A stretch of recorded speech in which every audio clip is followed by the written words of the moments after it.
السلام علیکم ورحمۃ اللہ وبرکاتہ. ګران ملګرو سره تاسو ته پته ده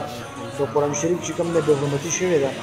د هغې په سلسله کې به چې کوم دی نو الحمدلله د جمعیت علماء اسلام ملګري علما کرام طلبا مشران چې کوم دی هغه راوځي د هغې خلاف چې کوم دی مظاهره به کوي. یو زبردست احتجاج دی نو ټولو ملګرو ته چې کوم دی درخواست دی چې په دې کې تاسو شرکت وکړئ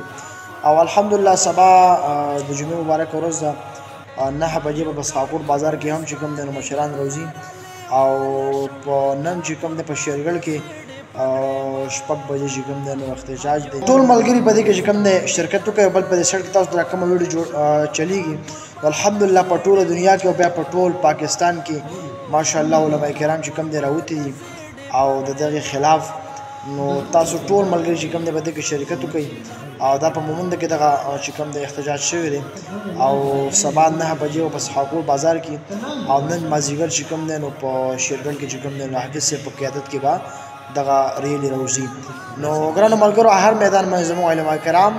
زموږ مشران الحمدلله آواز اوچتوي نو تاسو پکې بھرپور چې کوم دی نو حصه واخلئ او ټول ملګري چې کوم دی د روزي خامخا الله خوشحاله او باساتي الله